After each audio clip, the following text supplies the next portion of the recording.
Thanks to the organizers of the VOX-Pol conference for inviting me. It's truly a great pleasure and honor to speak at this inaugural conference. And I should say this is actually my first proper keynote address. And to tell you the truth, my initial thought was, man, I must be getting really old. It's all the more depressing because I was on a high. I spent a few months in the US, or I was getting carded all the time. And this feeling of imminent age was made worse by the topic, the topic being online radicalization, because of all of my different interest areas, this is the one where I have been struggling the most to keep up. As you all know, the past 5 years have seen a huge transformation in the way that militants communicate online.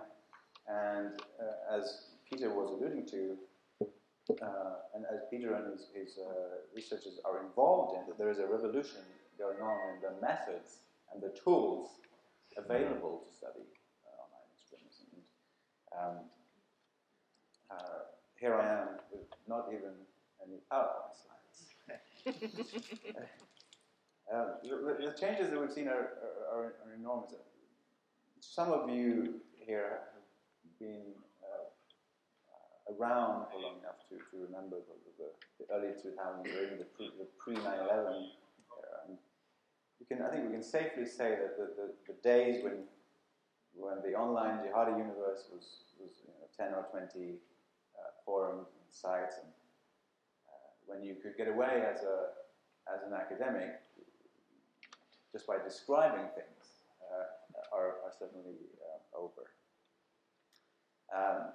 And I realized that people like myself, whose skill set is geared towards analyzing religious texts in Arabic, are hopelessly unequipped for this new era of big data and network analysis and so on and so forth. And I do my best to cover it up, learning the names, the new platform, some new software, but I can already hear the word dinosaur being whispered in the corridors. Which raises the question, what on earth could I possibly contribute to a debate about the future of the field? Well, the first and most obvious thing for an old man to do is to muse about the evolution of the field and the long historical lines, and I'll do a little bit of that in a while. Another thing that old people do is tell stories about the funny little things they did in the olden days.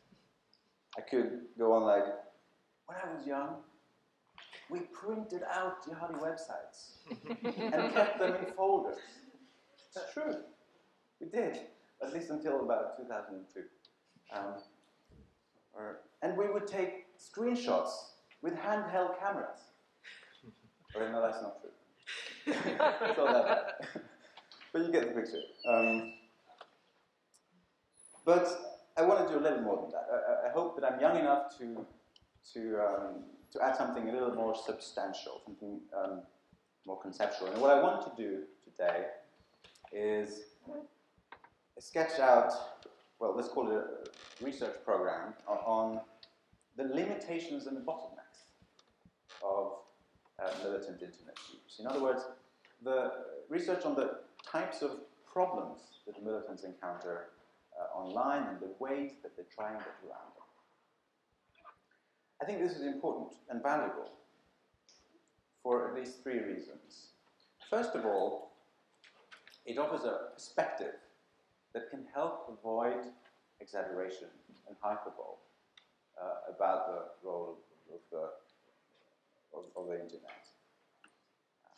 In my view, there has been sort of technology optimism bias in much of the literature, and I'll get back to that. Too often, we've been asking how terrorists benefit from the internet, not how they suffer from it.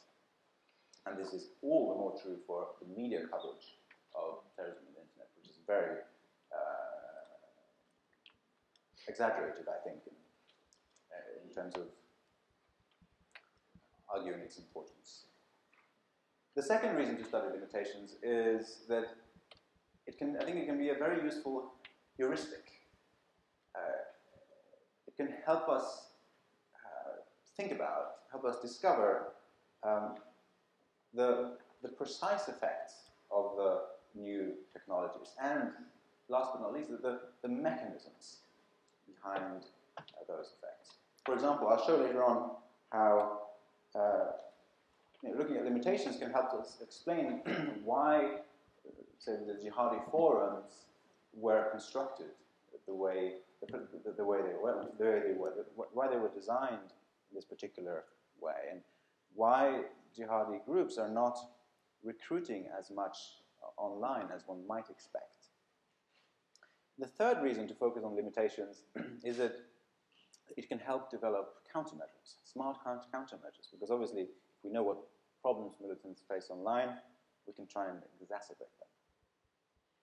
For example, if trust is a problem in online interaction, which I think it is, then governments might want to consider doing things to undermine trust, planting rumors about infiltration, and perhaps every once in a while conducting sting operations.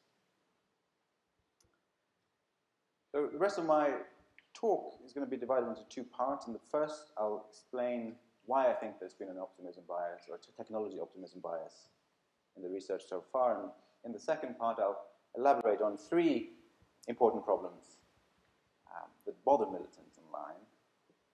And I'll end with some thoughts on policy implications in future research. I should clarify, though, that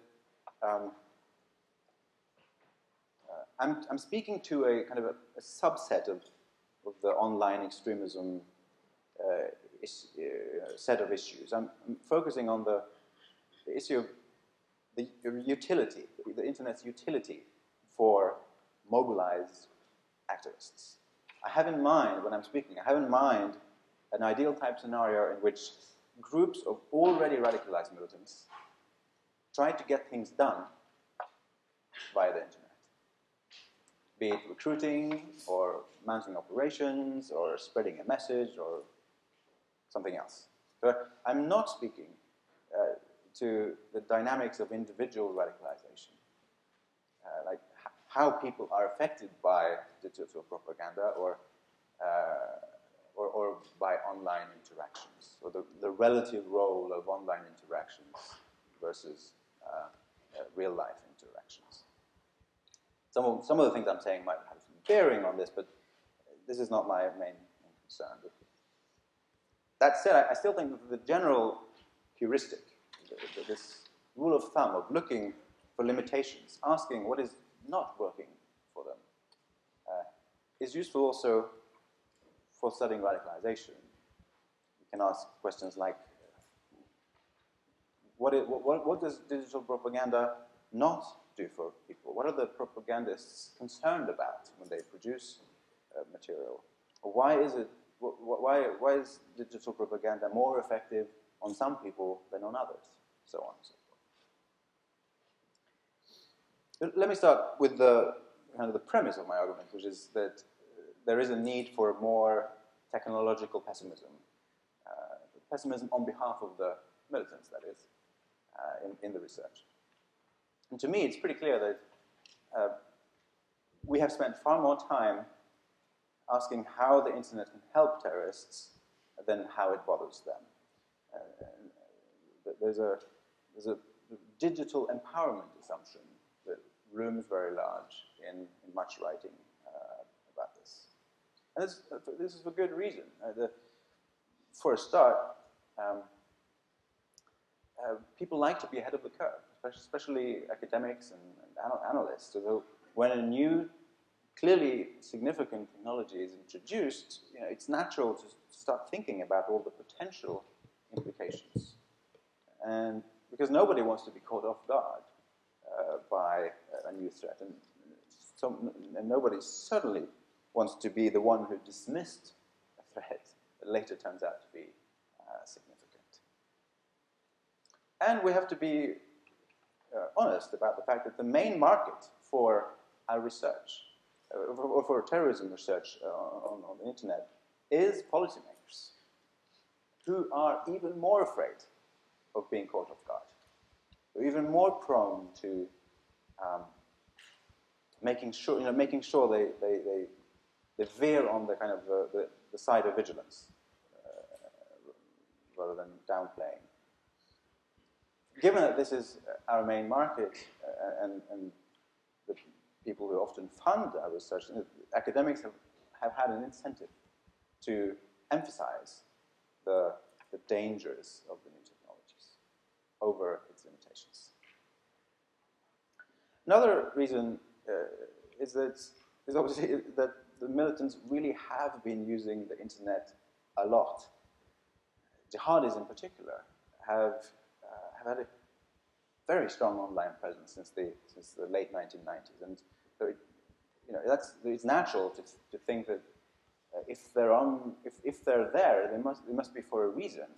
And what is it doing for them? And this, I think, has triggered a lot of writing about what the internet does for terrorists. But I think that at the same time, the character of this optimism bias has changed over time, along with the evolution of the field. I see the study of terrorist internet users having gone through 3 phases, partly overlapping phases. A speculation phase from the mid-90s to the early 2000s, an exploration phase from the early 2000s to the early 2010s, and a measurement phase, which we're currently in. In the speculation phase, the internet was brand new, and actual terrorist use of it was still quite limited. So there was room to speculate about future effects. And in this period, in my view, we saw bold and broad predictions about how terrorists would benefit from the internet. And the prime example of this is, of course, Arkilla and Ronfeld's networks and networks, networks and networks from 2001, but there are other works as well. And these tend to promise, there are caveats, but they promise a rather bright future for non-state military actors online. In the exploration phase, in the 2000s, of which I was part, there was an explosion of jihadi internet activity. And people were really struggling just to get a grip of what was going on. And so there really was a big descriptive job to be done. So this was the golden era of studies titled "How Terrorists Use the Internet." And I don't say this to mock people, because I've written at least one of those studies.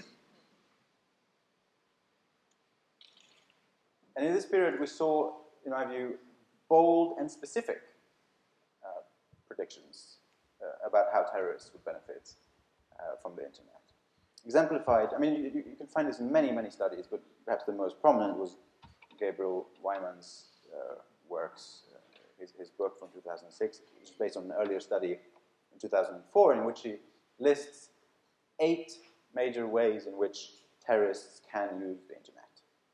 Psychological warfare, publicity and propaganda, data mining, fundraising, recruitment and mobilization, networking, information sharing, and planning and coordination. You find other typologies in other studies, but the idea was the same, which is that the internet helps terrorists in several specific ways. In the measurement phase, which we're currently in my view, this novelty factor is gone.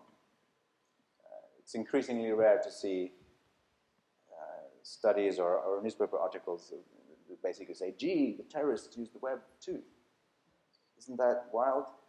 But that genre still exists. It's increasingly rare, we see. So the novelty factor is gone. And academic journals, for example, will no longer publish simple descriptive pieces, as they would in the mid-2000s. The literature has become more analytical and empirically a lot more robust. And there's a lot more attention paid to measurement. All these are very good things. People are less concerned now, I think, with the question of whether or not the internet helps terrorists, and they're more concerned with finding out exactly how things work and how this kind of machinery functions. Still, I think there is generally more attention paid to what militants are actually doing with the web, and less about, and a few explicit inquiries about what they're not doing or what they're having problems doing. I'm simplifying, of course. Many studies do address this, but rarely sort of head-on or as a main focus of the inquiry. Other problem with these optimistic assessments, especially those from the early two periods, is that they don't all hold up to empirical scrutiny.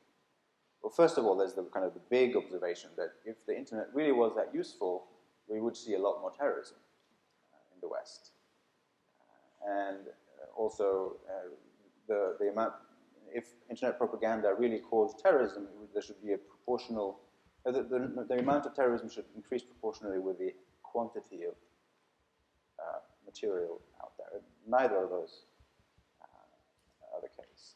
Also, if you look more closely, some of the specific functions that the internet was expected to have are not very prominent. Some of the functions clearly are. I mean, the propaganda distribution, no question, is hugely important and it helps them a lot. But some of the other things that Wyman and others mentioned, we don't see as much. We don't see that much operational coordination taking place online. We don't see as much direct recruitment in the sense of a person approaching someone they don't know online and asking them to join and meet up in a certain place. That sort of direct recruitment transactions are rare. Also, direct financial transactions are rare. So it happens. I'm not saying it doesn't happen, but it's not on a large scale. So the internet is proving a little bit more difficult to use, I think, than some of the earlier studies suggested. Of course, this is not a new idea. The people in this room who have written about this before, Mora was one of the first, I think, in this field to start, making the point that the internet is a double-edged sword for militants. She wrote this already in 2006. She pointed out, for example, that by being online, they leave evidence for intelligence gathering, that they invite opponents to respond, interact with them, criticize them, and that they're always vulnerable to hacking of various types. But even before Mora, some academics had been making, had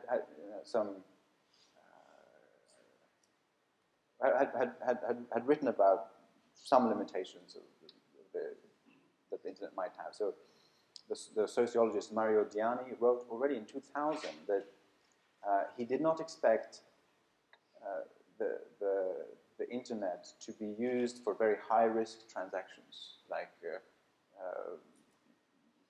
planning operations or direct recruitments, because those sort of interactions require a high level of trust, and this is difficult to establish online. So he was one of the very first, I think, to start kind of attenuating this digital empowerment assumption. But so far, I think the most elaborate contribution that I've seen so far, maybe I've missed something, but the one I've seen is the article in Studies in Conflict and Terrorism a couple of years ago by Manuel Torres Soriano. which addresses this particular issue, the limits of online jihadism. And he points out, I think, at least 5 problems. The fact that it's very difficult to maintain your anonymity online, that you can be tracked, that there is spyware and other kind of malicious things that can enter your hardware, that can enter your computer and your network if you're not careful. That there's a problem of kind of maintaining visibility because your sites are being hacked all the time, and so there's a problem of getting your message out. Also points out the issue of credibility, of how to verify statements and documents and so on. And that he makes the same point as Mora, that this sort of contact with the public is double-edged. So it means you can reach out to new people, but also means that your enemies, internal and external, can reach you, which comes with some problems. And for all its qualities, the Torres-Soriano study, it's the best study we have, but I think there's more to be done here, both on the conceptual side and certainly on the empirical side. I'm not going to address the empirical side, or kind of the many detailed ways in which one can explore this, which one can apply this heuristic. I'm just going to kind of reduce the remark, or the ideas of Mora and Manuel, and to make it, I think, conceptually perhaps a little bit more concise, and add a few other thoughts as well on limitations. So I'll mention I'll talk about the 3 most important ones. There are probably others. These, I think, are the most fundamental and the ones that you find across all ideological families. Any underground military, sort of underground group that's trying to use the internet. The first and most obvious is security, which is basically making sure that nobody's tracking you or listening in on your conversation. And the root of this problem is quite simply that the activists don't own the infrastructure. Their enemies do. They may kind of technically own their computer, but the states have ultimately control over much of the infrastructure that connects computers, and states have much more resources if they wanted to attack the infrastructure of activists. So this produces a whole lot of kind of threats to militants, everything from tracking and hacking, putting down websites, or eavesdropping, various eavesdropping techniques, etc. And then those are the kind of the first order problems. Then you have a second order problem that you can accumulate some of this information. That if you're online, on a kind of an unsecure or semi-secure channel, and 1 or 2 conversations might not get you into prison, but over time, you're leaving so much information that the authorities can put all this together and really constrain your ability to do things. The symptoms of this problem, how do we know it's there? Well, we see people getting caught all the time through tracking and eavesdropping. We see sites getting taken down, Twitter accounts getting closed. And we see activists expressing a lot of concern about this threat. I did a study, which I'll come back to, on trust on jihadi forums, looking at and the concerns or expressions of distrust and concerns online. And this is security concerns are a very, very important part of the picture. And finally, as I mentioned, truly sensitive exchanges are quite rare on most media, which suggests that people are careful. How have activists tried to deal with this? Well, there's several strategies they can employ. Stealth technologies using proxy servers, etc., encryption. They can increase their ability to detect, either through anti-spyware or by having kind of warning mechanisms in the forums or in a given Twitter network. They can hedge by using several different channels and platforms, hoping that their opponents can't track all of them. But they can also risk it. Some people clearly do. Occasionally, you find interactions online that that you wouldn't expect. That people are very careless about what they're doing online. Some people don't seem to care. So that is another option: is risking it and hoping that you won't get detected, or calculating that the sanctions are limited. That you know that it's they can see you, but they know that they can't put you in prison. There's a lot of that too. They know exactly how far they can go, and they stay there. So these are examples of how looking at limitations can help us explain some of the behaviors we're seeing online. The second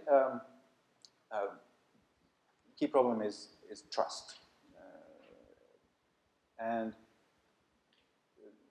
this is basically the problem of verifying either the identity of your interlocutor or the authenticity of a document.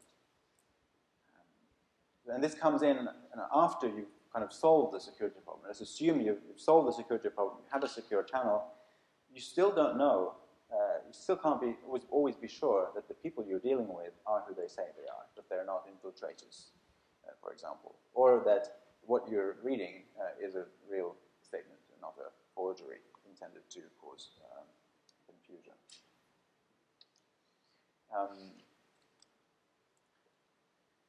And the symptoms of this, I documented in my study on trust on forums, is a very high level of distrust and in some cases even paranoia about interacting with others. A lot of kind of accusations of people being spies and so on, and a general reluctance to engage in very sensitive transactions. In my paper, I show some of the main strategies that jihadis online have used to deal with the trust problem. One is to create reputation systems, which is basically this system of having an account associated to the user, an account that records the history of your activity on that particular forum. It's the one that you've all seen on jihadi forums. And this is a way to display in an accessible way a person's level of engagement. The cost that the person has incurred to be part of the community. Cost is crucial to understanding trust.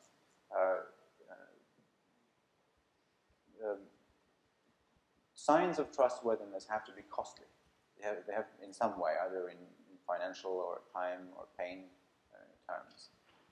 And so it's not. That's what the expression "talk is cheap." So someone on the forum coming up with extreme statements is not necessarily trustworthy because anyone can say that, but not anyone can spend 23 hours a day on the forums over an extended period of time. Not everyone can post a picture of their amputated leg from a war wounded in Afghanistan. These are costly signs, and so on. So cost is crucial. Another thing they do is having vetting agencies, and this is why we have these production and distribution companies in the jihadi world, sort of hubs that curate information and distribute it, and verify it and distribute it. And these are the jihadi equivalents of Visa and MasterCard. So instead of the customer having to do a lot of background checks on every single vendor that to make sure it's trustworthy, they delegate that to Visa and MasterCard, and they rely on the proxy, Visa, MasterCard, and trust them. And the same thing with these distribution companies. Another strategy is to use hard-to-fake formats when you can. If the issue at hand or the claim you're making is controversial or likely to be doubted, you want to use a format that's very difficult, that's more difficult to fake. In a degree, there's a hierarchy of kind of fakeability. Video is harder to fake than a text, for example. And there are, in my paper, I give some examples of how you see this tendency to prefer hard-to-fake formats for sensitive information. And then another strategy is to display sorting knowledge that is costly to acquire. And this explains why you see a lot of things you wouldn't expect on the jihadi forums, like poetry or other quirky knowledge that have no military function. But I think it's there as signs of cost incurred in the past to establish your trustworthiness. Final problem: assuming that you have solved the security problem and the trustworthiness problem, the trust problem, you want to get your message out. Then you get into the problem of saturation. And the root of the problem here is competition. That militant groups disagree about the priorities. They each have their agenda. They compete over resources through propaganda. And this competition drives the supply to sometimes overwhelming levels. And everyone who's worked on jihadi propaganda knows this. It's absolute, and it's staggering, the amount of material out there. And it's bewildering to us, and it must be bewildering to recruits, and it must diminish the impact of each individual message in group. So it's a sort of a tragedy of the commons of the extremist world. There are strategies to deal with this too, but I don't know how much more time I have. Fine? Yeah. Okay. So some of the strategies I think we're seeing to deal with this is, first of all, curation. The attempts to build one-stop shops for material that people whose judgment people trust, to delegate the curation of all the material to a place that's sort of sifted for you, to shortlist of the most relevant material. There's branding, and you've seen in the jihadi world, every group, every production company, every distribution agency, every single kind of agent involved in the dissemination of propaganda has a label, has a logo, sorry, and sort of an image that they project externally. And this, I think, the use of this has expanded with the amount of material out there. A third strategy can be, I think, tabloidization. Sort of cutting through all the noise, sort of complicated religious text by glossy, simple magazine like Inspire or several or others. People, including myself, dismissed Inspire when it first came out because it was so much more tabloid and vulgar in a sense that most of the material out there, I was thinking, how can this is so much simpler, cheaper than all than all these elaborate, thick, convincing to the intellectual document that they're circulating. But I think for the larger extremist public, these sort of tabloid formats can help cut through the noise, the saturation is produced. And a fourth strategy can be, I think, swarming, that you simply try to flood the market with your products. You find a way to just put a lot more out there than any of your competitors. And I think ISIS was doing this, or ISI was doing this already in the late 2000s. The number of ISI statements in this period was many times more than any other group. And it was a lot, and most of the documents were really insubstantial. It was just reports of some attack here and there, but just the sheer size of it was out of proportion with the others. I think this may have been an attempt to swarm. And recently we've seen it with ISIS using sort of automated methods of transmission. These apps or bots that they're using to send, to send out tens of thousands of tweets in a matter of hours. So just to conclude, I'm not saying that the internet is not useful, that the terrorists are not being helped by the internet, not at all. I mean, it's clearly very important, but I think that looking at limitations can be a very useful heuristic, and it can help us identify exactly how useful, and it can help us identify the mechanisms, how, in the causal sense, they're useful, and it can help us design good countermeasures.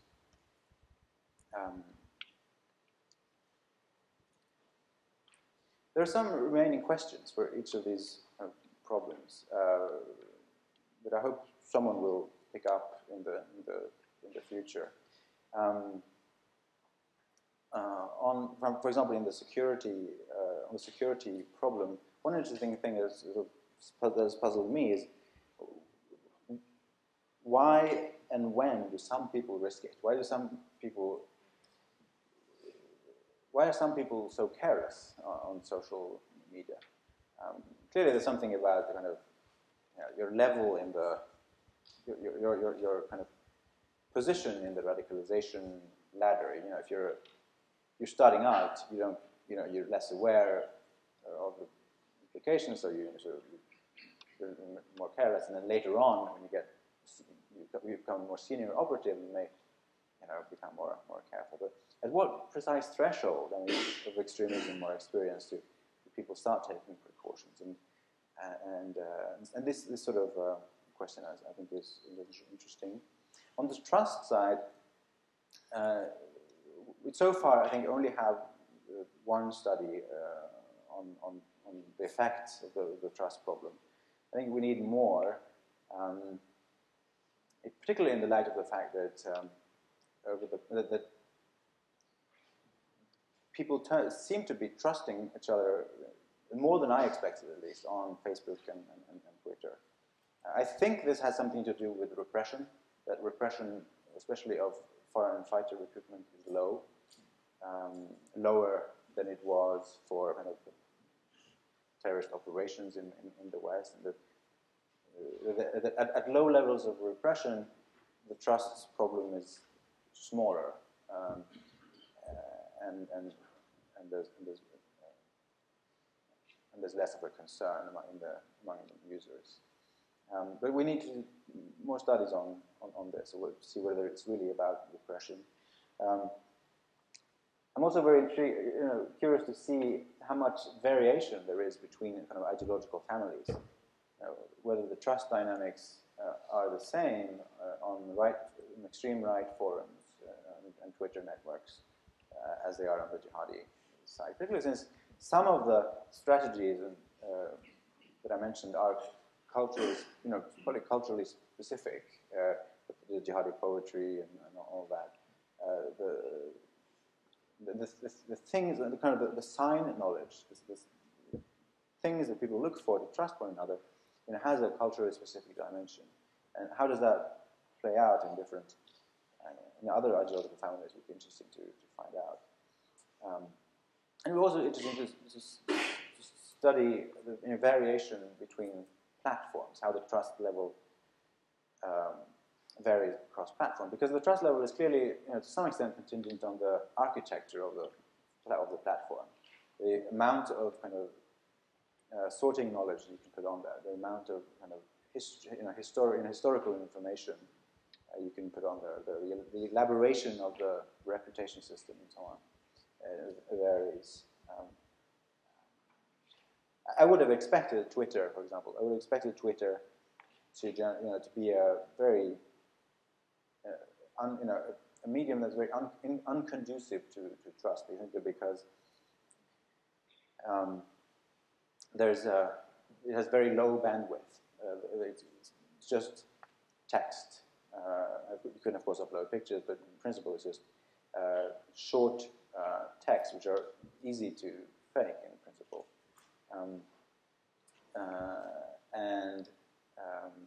There is a kind of a reputation system, but not as elaborate as the one on the forum. So, but still, we see trusting to some extent on Twitter. So that'll be interesting to explore why that is the case. So variation between platforms is basically what I'm after. And as I said, I mean, I've only mentioned 3 problems. There are probably other problems and bottlenecks as well. I mean, one that I had thought of including but didn't is this factor that Maura mentioned, that the fact that you're exposing yourself to critics and ideological enemies. So you're putting your cards on the table. That has some implications for how you communicate as well. So I think I'm there. Thanks for listening to this old man. Give me my cane.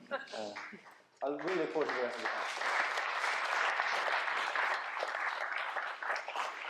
the class.